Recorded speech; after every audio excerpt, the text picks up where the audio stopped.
Agora, Bruno e Vamp, né? E depois eu já vou perguntar para o Mauro sobre esse começo do Felipe Luiz. Já dá para perceber que tem jogador que está crescendo com o Felipe Luiz, né?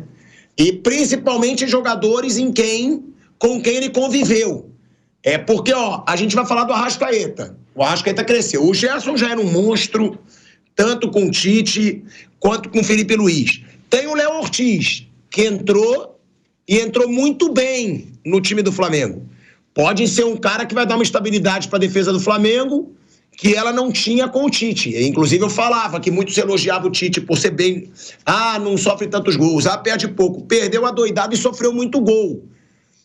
E claro, que aí depois eu vou também querer escutar o Mauro, que eu não estava aqui no programa ontem e foi notícia ontem, o Gabigol, que agora até já se fala que o Gabigol pode continuar no Flamengo.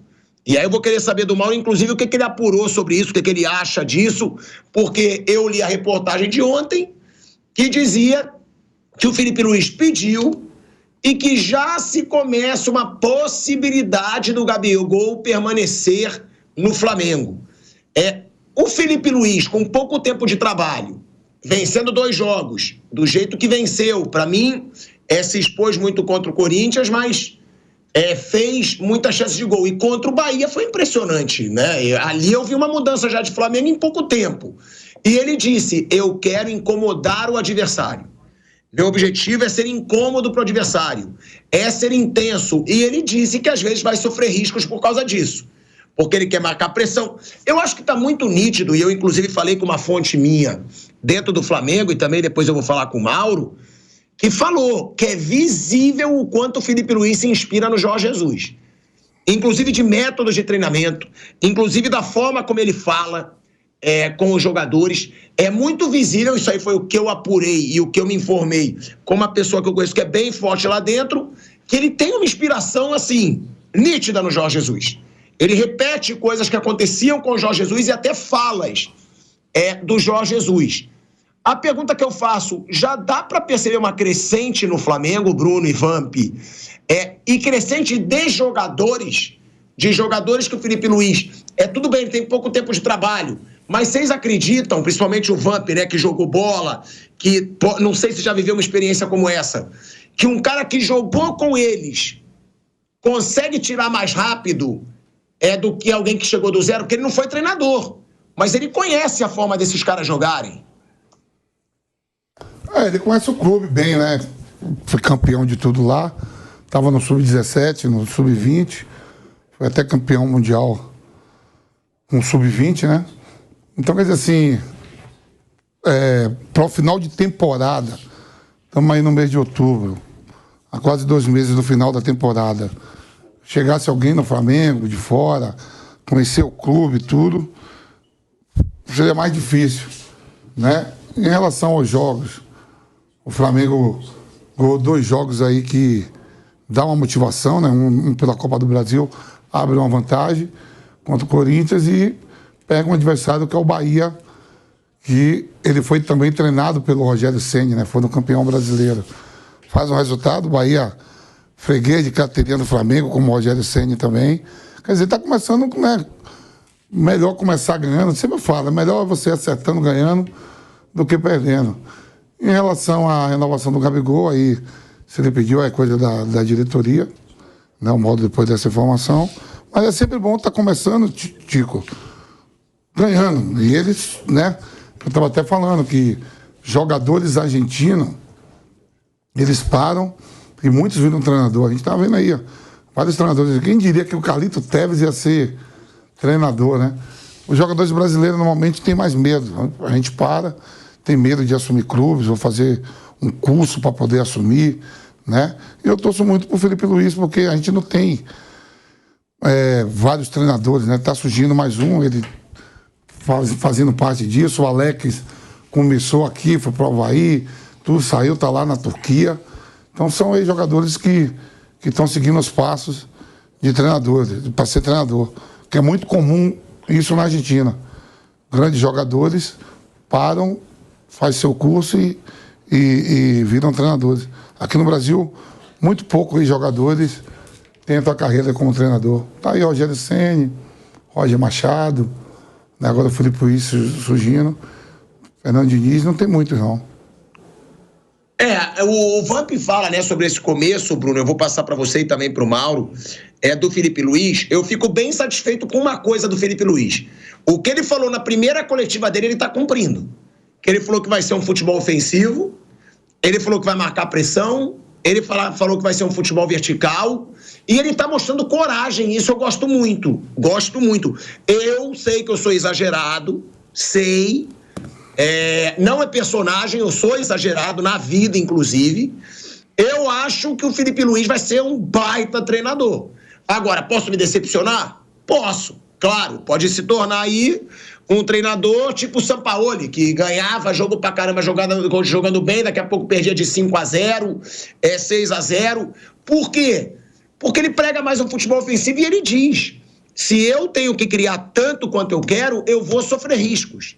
Ele falou isso depois do jogo contra o Corinthians, que sofreu muitos riscos. Contra o Bahia não foi tanto assim, e jogou bem, e também marcou pressão, e também jogou ofensivo. E mais do que isso, né? O que mais me agrada é o que ele já falou, que ele até anotava treino do Jorge Jesus, que ele tinha todos os treinos do Jorge Jesus anotados. Ou seja, ele se inspira num cara que foi o último cara que fez um time jogar pra caramba no Brasil. Foi. Tem um time do Palmeiras que é muito objetivo, do Abel Ferreira, que ganhou tudo, que tem que ser elogiado? Tem. Mas o time que jogou pra caramba, pra não falar palavrão, aqui no futebol brasileiro nos últimos anos foi o dele. Foi o do Jorge Jesus. E aí o Vamp disse que gostou do começo do Felipe Luiz. Vocês também gostaram. E aí depois, claro, sobre essa situação do Gabigol, aí eu vou perguntar primeiro pro Mauro, porque ele tem muita fonte no Flamengo, e também porque o Mauro sempre ele vai a fundo quando o assunto é o Gabigol, e aí eu vou querer escutar dele. Mas essa situação do Felipe Luiz, ô Bruno...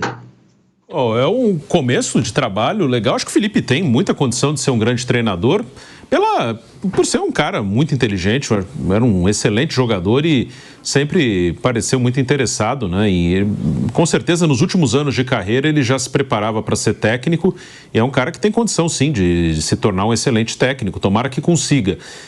Falando do futuro, isso depende às vezes muito de circunstâncias, além da competência, depende muito também de estar no lugar certo, na hora certa, de dar um pouco de sorte, principalmente no futebol brasileiro, em que as coisas mudam muito rápido. Assim, um cara que é um gênio um dia, no outro dia é uma porcaria. Assim, muito rápido. E o cara às vezes não tem culpa nem de uma coisa nem de outra.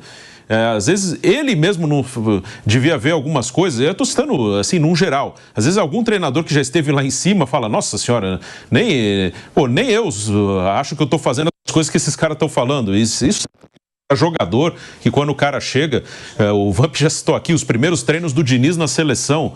Eu acho o Diniz um técnico bom, mas assim, parecia jogadores que trabalham com o Guardiola, com o Klopp e com o Ancelotti, falam: nossa, eu nunca vi nada igual. Acho que nem o Diniz devia assistir aquilo e falar: menos um pouco. 6 jogos depois ele estava fora. Então depende muito também de circunstância, né? O Abel, que é um cara que deu muito certo aqui, ele fica e tem tempo para mostrar que é competente, porque ele ganhou uma Libertadores em que ele estava 2 meses no clube. Naquele título, claro que ele tem o seu mérito, mas não tem a mão dele como tem nos outros, porque ali ele tinha acabado de chegar. Ele ganhou com um gol aos 50 minutos contra o Santos, que podia ter saído do outro lado. Se o gol sair do outro lado, ele não teria tempo de mostrar que ele é competente. Ele teria caído antes de ter tempo de mostrar que ele é um treinador muito bom, como ele mostrou. Então também depende muito de ter um pouco de sorte, depende um pouco das circunstâncias, de estar no lugar certo e na hora certa. Então tomara que ele tenha essas circunstâncias favoráveis também na carreira dele, porque competência, eu acredito que ele terá, vai ter e vai se desenvolver como treinador. É um cara que tem toda a condição. E do time, assim, marcação-pressão, acho que muitos técnicos tentaram fazer no Flamengo nos últimos anos. Sampaoli é muito dele isso, o Domenech era muito dele. O Tite tentou em vários momentos, contra o Fluminense do Diniz principalmente, ele conseguia fazer isso muito bem, que era um time que saía com bola no chão, fez em alguns jogos. Onde que ele corre um risco? Ali eu acho que não é nem a questão de marcar lá na frente, muitos times marcam lá na frente e tomam um pouco gol. É a questão física, principalmente aqui no Brasil. Uma coisa que o ajuda é que agora ele tem 2 competições, não tem mais 3. A Libertadores já foi. Então ele vai ter mais tempo do time descansar para poder marcar mais adiantado, que isso aí desgasta fisicamente. O risco é marca pressão, marca pressão, marca pressão, aí é um problema do Flamengo, não mata o jogo. Aconteceu nos 2 jogos, contra o Corinthians e contra o Bahia, e aí quando você cansa e não consegue mais marcar pressão, você começa a dar contra-ataque, aí só tá 1-0 para você teve chance de fazer 3, não fez. Aí uma bola, você perde o jogo, ou deixa de ganhar, empata pelo menos. Então, acho que o risco é mais na parte física, que provavelmente isso vai ser favorável para ele até o fim do ano, porque ele não vai ter 3 competições, ele vai ter 2. Agora ele tem data FIFA, aí vai ter jogo, depois descansa porque tem Libertadores, aí joga de novo. Então, acho que até o fim do ano, pelo menos, ele vai conseguir, na maioria dos jogos, fazer com que o time marque pressão com eficiência, porque ele vai ter um pouco mais de tempo para descansar. Tem outra data FIFA em novembro também. E sobre o ano que vem, aí que eu acho que é uma coisa um pouco precipitada, tanto de falar do Felipe quanto do Gabigol, que tem uma coisa que é fundamental aí, né? Tem eleição, né? Vai ter um outro presidente. Não dá para saber. Hoje, ninguém tiraria o Felipe. Mas e se no fim do ano ele não ganhar a Copa do Brasil e o brasileiro... que as coisas mudam rápido. Hoje o cara está sendo tratado como um gênio. Ele pode, no fim do ano, estar sendo tratado como, assim, uma porcaria, uma enganação. Isso aqui muda muito rápido. E vai ser outro presidente. Quem vai decidir se o Felipe vai seguir, se o Gabigol vai renovar... teoricamente, é o próximo presidente, não é o presidente que está terminando agora. Então, isso também é um ponto que vai mexer com o Flamengo nos próximos meses. Agora, Mauro César Pereira, a Arrascaeta deu uma entrevista, né? Não sei se foi entrevista ou se foi uma postagem, eu vou até ver aqui agora, onde ele falou da terapia dele, que a terapia tem ajudado muito no seu rendimento, para voltar à sua melhor fase. Eu vou até ler aqui, né, para trazer para você essa informação, que o Arrascaeta disse que ele tem feito terapia, tá? Que ele foi convocado pela seleção uruguaia para os 2 próximos jogos, e ele relatou sobre a importância da terapia para a vida dele, em publicação nas redes sociais, tá? A gente tem a declaração do Arrascaeta e ela é a seguinte... Abre aspas, vamos colocar aí a arte na tela. Ele diz: a terapia tem sido uma aliada essencial na minha vida, tanto dentro quanto fora de campo. No esporte, enfrentamos uma pressão constante. E contar com esse apoio tem me proporcionado benefícios incríveis. Para que o jogo aconteça, precisamos estar bem, não apenas fisicamente, mas também mentalmente. Parece que eu comecei a viver de novo, ou viver mais plenamente. Minha personalidade, minha forma de ver as coisas, o despertar de cada dia, de poder compartilhar momentos com a minha esposa, com a minha cachorrinha, que são momentos simples, mas são especiais. No âmbito do futebol também, no momento das lesões, é importante saber que você está fazendo o que tem que ser feito. Então, o que vier, você já está preparado para enfrentar. Agora, Mauro, é um dos principais jogadores do Flamengo que sofreu muitas lesões, né? E aí a gente diz, pô, o Arrascaeta joga um jogo, 2, fica 5, 6 fora. O Arrascaeta, numa boa forma, ele ainda pode somar muito para o Flamengo. E ele é um dos que cresceram muito com a chegada do Felipe Luiz. É um jogador novo ainda, né, Mauro? Ou seja, o Arrascaeta não é aquele caso como o do Bruno Henrique. 33 anos, uma lesão séria, seríssima. Eu acho difícil você esperar o auge do Bruno Henrique. Ele pode se tornar ainda um bom jogador. Mas o Arrascaeta ainda dá, né, Mauro? Só que fisicamente, é o que eu costumo dizer para todo mundo. Sempre falam para mim, pô, o Arrascaeta fisicamente é fraco. Mas aí eu digo, se o Arrascaeta fosse fisicamente forte, ele estava na Europa com o talento que ele tem. Mas esses problemas físicos dele estão de 2, 3 anos para cá. Ele antes conseguia jogar num ritmo bom, nem por isso ele não foi para a Europa. Eu acho assim, o Flamengo não tem psicólogo, é um absurdo e tal. Ao mesmo tempo, assim, eu entendo até que esse tipo de profissional é mais importante na base, jogadores novos, do que com jogadores formados. Porque esses caras têm toda a condição de procurar um psicólogo, gente.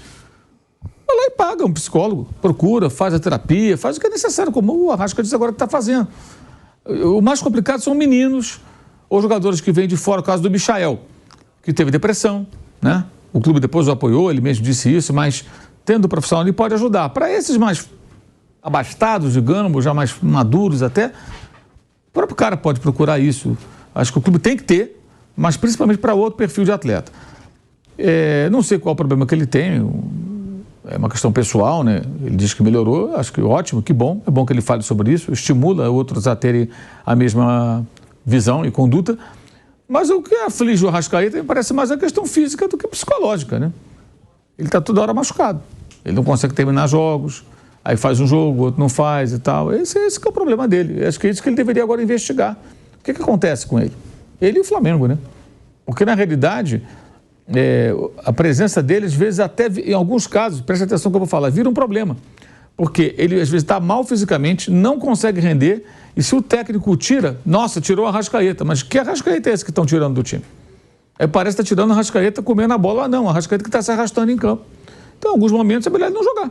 É melhor ele se recuperar, ele treinar, ele fazer o tratamento adequado. Mas toda vez que fala que tem uma crendice assim, não, o Arrascaeta é aquele que a qualquer momento pode fazer alguma coisa, decidir um jogo. Isso é lenda. Os grandes jogadores, quando estão mal fisicamente, eles não decidem jogos, salvo exceções. Essa não é a regra. A regra é o cara mal fisicamente não consegue jogar, não consegue render, mesmo sendo talentoso. Então acho que ele deveria investigar mais essa questão, seria importante. Que bom que ele está encontrando aí esse caminho, mas acho que a parte física também merece uma atenção bem especial. E a parte física, né, deve ser, inclusive, algum dos incômodos que levaram a Arrascaeta a procurar um terapeuta, um psicólogo, né? Porque para o jogador é péssimo ele ficar se machucando o tempo todo, aí ficar escutando o que ele... Até de mim, eu mesmo já falei aqui várias vezes, joga um jogo, joga 2, bem pra caramba. Daqui a pouco fica 4, 5 fora. Isso deve incomodar muito o jogador. E, inclusive, isso pode ter feito o Arrascaeta procurar um psicólogo.